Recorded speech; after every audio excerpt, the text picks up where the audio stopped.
السلام علیکم ورحمۃ اللہ وبرکاتہ۔ آسان تفسیر القرآن میں ہم سورہ حدید اور اس کی آیت نمبر 7 انشاءاللہ لفظی با محاورہ ترجمہ و تفسیر سے پڑھیں گے، تو آئیں آیت مبارکہ شروع کرتے ہیں۔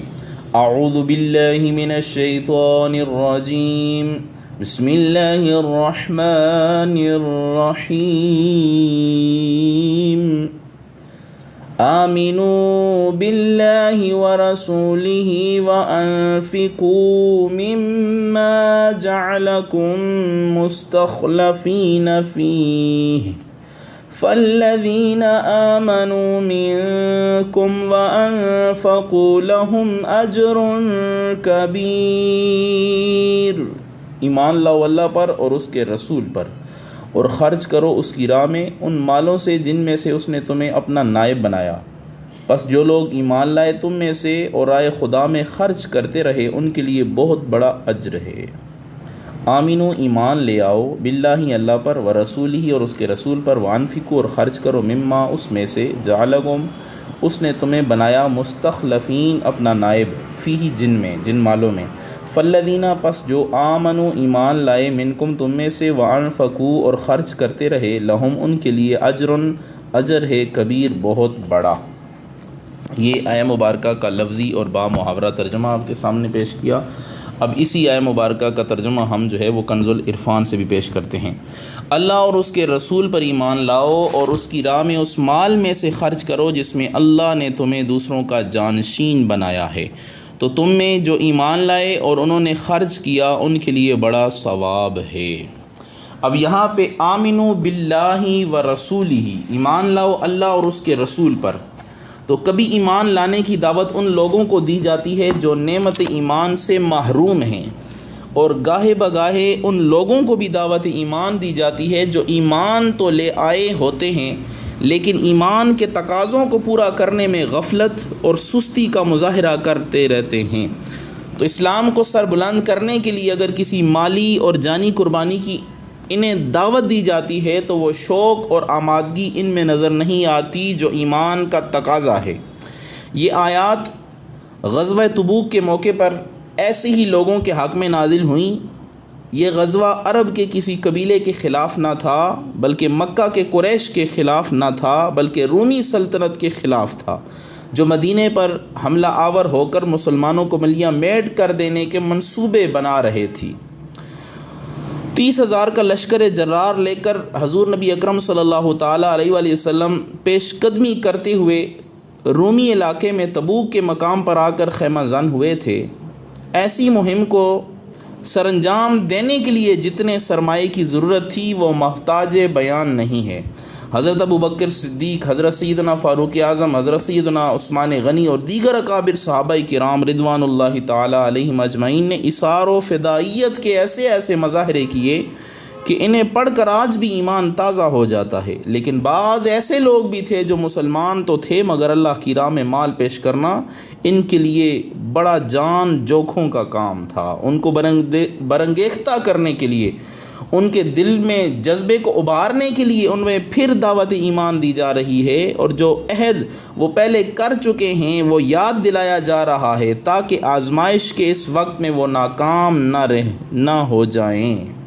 یعنی اللہ تعالیٰ، علامہ ابو حیان اندلسی فرماتے ہیں، اللہ تعالیٰ اپنے مومن بندے کو حکم فرما رہا ہے کہ وہ ایمان پر ثابت قدم رہے اور اللہ کی راہ میں دل کھول کر خرچ کرے۔ اور ضحاک رحمۃ اللہ علیہ فرماتے ہیں کہ یہ آیت غزوہ تبوک کے موقع پہ نازل ہوئی۔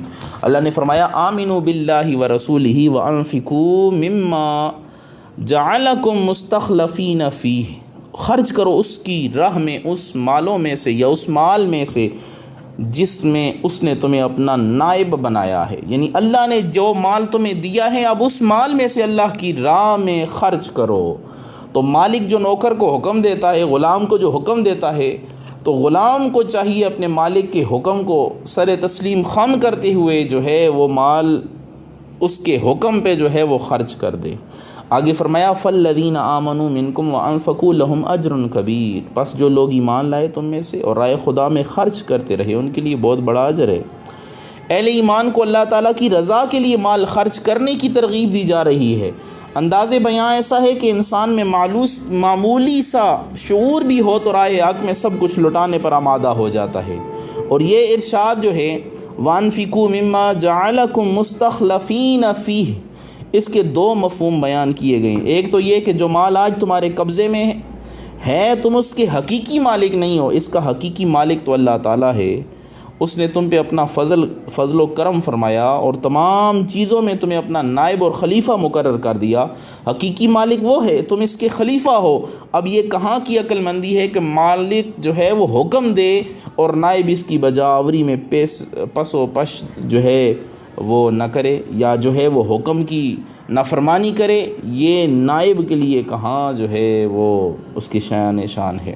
اور یہاں ارشاد ہے کہ جن اموال میں سے اس نے تمہیں اپنا خلیفہ مقرر کیا ہے، جب وہ ارشاد فرمائے تو بلا تعمل اس مال کو خرچ کر دو، تمہیں مفت میں اس کی خوشنودی حاصل ہو جائے گی، وہ تم سے راضی ہو جائے گا۔ اب اس آیہ مبارکہ کا دوسرا مفہوم یہ ہے کہ کچھ عرصہ پہلے یہ مکان، یہ زمین، یہ زیورات کسی اور کے تصرف میں تھے، کسی اور کی ملک میں تھے، وہ انہیں چھوڑ کے چلے گئے۔ اب یہ چیزیں تمہارے قبضے قدرت اور تصرف میں ہیں، تم نے بھی ایک روز یہاں سے رخصت ہو جانا ہے، رخت سفر باندھنا ہے۔ اس وقت یہ چیزیں کسی اور کے تصرف میں چلی جائیں گی۔ جتنے عرصے کے لیے تمہیں ان چیزوں کا مالک بنایا گیا ہے تم اس سے فائدہ اٹھاؤ، انہیں اس طرح خرچ کرو تمہارا پروردگار تم پہ راضی ہو جائے۔ جب یہ چیزیں تمہارے قبضے سے نکل جائیں گی تو پھر کچھ نہ کر سکو گے۔ اس وجہ سے بہتر یہ ہے کہ تم جو ہے وہ اس کو اللہ کی بارگاہ میں جو ہے وہ خرچ کرتے رہو۔ تو اللہ کی بارگاہ میں خرچ کرنے کے بہت سارے فضائل ہیں، ان میں سے ہم انشاءاللہ کچھ فضائل آپ کے سامنے رکھتے ہیں۔ احادیث میں جو ہے وہ اللہ تعالیٰ کی بارگاہ میں خرچ کرنے کے بہت سارے فضائل آئے ہیں۔ اب وہ سارے فضائل تو ہم آپ کے سامنے نہیں بیان کر سکتے، ان میں سے چند ایک آپ کے سامنے جو ہے حصول نعمت کے لیے بیان کر دیتے ہیں۔ حضور نبی کریم رؤوف الرحیم صلی اللہ تعالی علیہ وآلہ وسلم نے فرمایا، بندہ کہتا ہے میرا مال میرا مال میرا مال، حالانکہ اس کے لیے اس کے مال سے صرف 3 نصیب ہیں۔ ایک وہ جو اس نے کھا کر فنا کر دیا، یہ حصہ ہے۔ دوسرا وہ جو اس نے پہن کر بوسیدہ کر دیا، یہ دوسرا حصہ ہے، دوسرا نصیب ہے۔ اور تیسرا وہ جو اس نے صدقہ کر کے آخرت کے لیے ذخیرہ کر لیا۔ اس کے سوا جو کچھ بھی ہے وہ جانے والا ہے اور وہ اس کو لوگوں کے لیے چھوڑنے والا ہے، اس کا کچھ نہیں ہے۔ اور حضرت ابو ہریرہ بیان کرتے ہیں، ایک آدمی نبی اکرم صلی اللہ علیہ وسلم نور مجسم شاہ بنی آدم کے پاس آیا، عرض کی یا رسول اللہ کس صدقے کا ثواب سب سے زیادہ ہے؟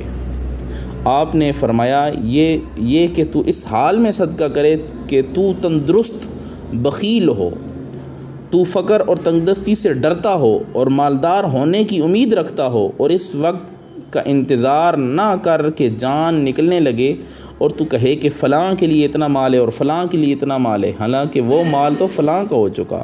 یعنی تم جو ہے وہ پوری چستی میں اور جو ہے وہ تندرست حالت میں اس وقت تم صدقہ کرو تو یہ زیادہ ثواب ہے۔